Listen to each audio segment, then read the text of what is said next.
Egyptian media is reporting that aid trucks are beginning to enter Gaza. Facing international condemnation for starvation in the territory, the Israeli military has announced humanitarian pauses in 3 areas of Gaza starting this Sunday, after saying corridors would be established for UN convoys. They also released footage of airdropped aid. 85 children have now starved to death in the Gaza Strip, according to the latest tally by the territory's health ministry. And we're joined now by Dr. Hadeel Qazzaz from Oxfam International. Thanks for joining us. You're native to Gaza, doctor, and have worked extensively in the Middle East, particularly on gender justice. Now, the Israeli military says it's halting activity in Mawasi, Deir al-Balah and Gaza City from 10 a.m. to 8 p.m. local time every day until further notice. It also says it will designate secure routes, as I was saying, for aid agencies. Last week you spoke to us here on France 24 and said that Oxfam trucks and partner trucks were waiting to get in to help people. Does this mean they now are? They are ready. They are on hold, waiting for the next order to be able to come in. I just want to say, while this is a very welcomed, of course, very welcomed opening and allowing of trucks, but this is only a drop of the ocean. This is very, very small thing in light of the starvation that has been going on for 22 months. This is also, while welcomed, it's not a solution. Because the solution would be to resume aid, to open, first of all, to end war. Because without ending the war, without stopping all military actions, this is not going to improve. And people will continue to be waiting and for the next basic food, for the next essentials, not for everything they need. People have been starving, have been lost their homes, their shelters. They don't have clothes, they don't have cleaning materials, they don't have access to clean water, there's no fuel to drive them from one place to the market, there is no fuel for them to generate, for generators to work. So there are so many things that are needed. And it's not only about food. While food is, of course, it's very important, it's a survival niche for everyone. However, there is a community there's population that they need to resume life. And this cannot happen without a completely ending of the war and ending of all the military activities, as well as allowing the aid to flow freely and restating the initial aid system. Because we have, like Oxfam, there are so many other international organizations and UN organizations which has their warehouses empty, which has their staff waiting for the aid to come. They have their own due diligence, their own checkouts for how and what should be done to ensure that aid goes to the most vulnerable population. And this system needs to be reinstated and functioning in a good way. So people can actually reach what they need in a timely manner, and hopefully we can save lives at end after 22 months. In terms of the logistics of this current operation, though, we've got dozens of trucks coming in and presumably having to leave again as well to restock within this window each day in those 3 specific places. That sounds like a logistical nightmare.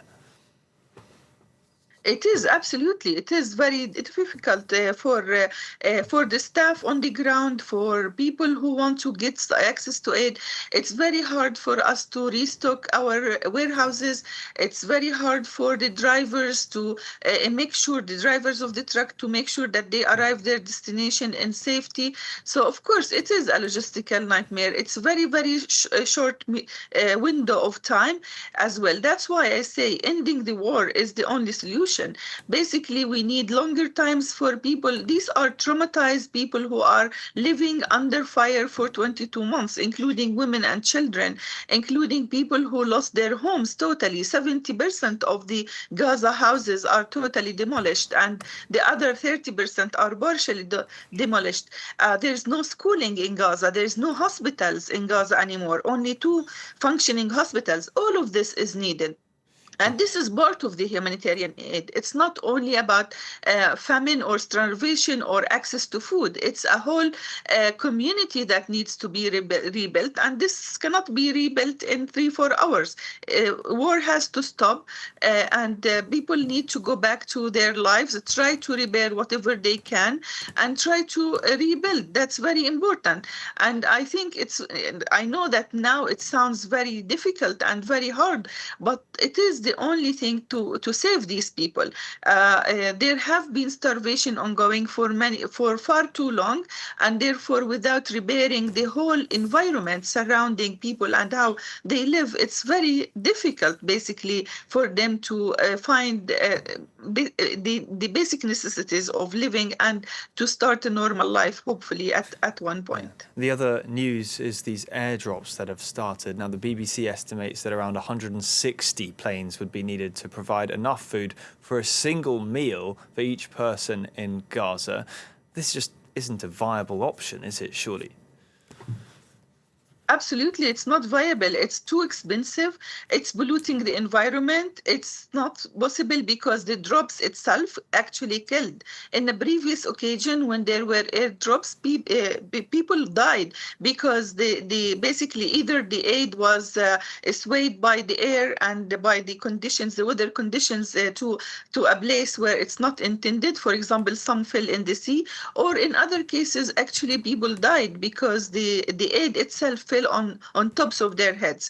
And this is not only a risk for their lives, but it's also an expensive and environmental non-friendly option, and it's not possible. While there are actually options to open the existing borders, crossings to Egypt and to Israel, and to have aid flowing as normal, as much as possible, as many trucks as possible during the day for longer hours, and actually to stop the war and ceasefire.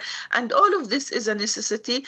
Airdrops absolutely not a solution, absolutely not going to help the starving babies or to give everyone access to the food they need, the variety of food that is needed, because also what happens is that airdrops actually drop the basic necessities, and people have been living on this far too long, flour and canned food.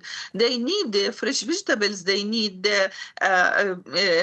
meat, they need lots of issues that also, as I said, it's not only food. There is a need for other things, clothing, cleaning materials, other things that needs to be available. And this is all not possible without opening the crossing and without reinstating the existing aid system. Women need dignity kits. Women who are nursing or who are having their menstrual period, they need the special care, and all of this does not exist in Gaza at the moment.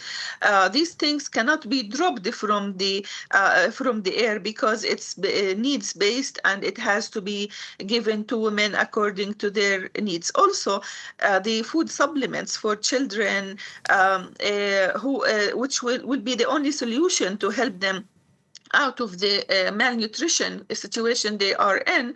All of this requires, of course, like a designed aid system that addresses the needs. And this cannot happen with a blanket type of distribution like the airdrops. Yeah, but it does have backing from several countries. The UK, Jordan, the UAE have all signaled that they plan to resume these airdrops. Should they just give up what seems like a PR stunt? I think they should pressure the Israeli occupation to open borders and crossings instead, because honestly, from experience, and this happened before, as I told you, it showed up that it doesn't really work for everyone. Again, when the aid is dropped into certain areas that is very far from where people live, and the strongest and the person who's capable to reach these drops, they can get access to it, and they end up in the market with very high prices that the most vulnerable are not able to afford. And this is not the solution. The solution is a proper aid system based on names, on needs, on ages, that addresses the needs of the family, of all its members, not only the elderly. The elderly need special care. There is a need for medication. There is a need for other things. So yeah, without a proper aid system, it's not going to happen. And with the goodwill of many countries, I think this is an engineered political situation that it cannot be solved with a band-aid like the drops from air or any artificial solution that is not sustainable, that is not really functioning. The other news, If we keep, yeah, if I may, the other news from Saturday was that the Israelis boarded this boat carrying activists and aid on its way to Gaza on Saturday. Does Oxfam welcome this kind of approach when it clearly ends the same way each time? Oxfam welcomes mainly what we have been demanding for since the start.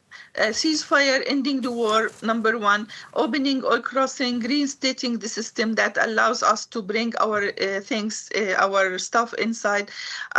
International aid organizations which already had collected donations, and we have information that these organizations have aid enough to cover 100 playgrounds, football playgrounds. This is a lot of aid that exists on the borders. That's what we demand for, that's what we expect, and that's what we have. We ourselves have more than 100,000 pallets of aid ready to come. And in our case, we are interested in waterborne diseases and in access to water and sanitation services. And our aid includes pipes, includes purification bells for water, includes water tanks, latrine systems, and this cannot come in if we drop it from air or if we have any artificial way of bringing it into Gaza. It has to go through the normal crossing. And it's there waiting for people to come. Imagine people have been living 22 months in tents without access to hygiene, without access to garbage collection, proper sanitation. So that's what Oxfam looks for, to have business going back to normal so we can help whoever needs to be helped. The news tell us we have, or the information we have from the health cluster, a huge increase in waterborne disease, up to 300% in some cases, in some types of illnesses and diseases. And this cannot stop unless we actually can bring in the type of aid that is required and needed to solve the issues. Dr. Hadeel Qazzaz from Oxfam International, thank you very much for your time and for speaking to France 24.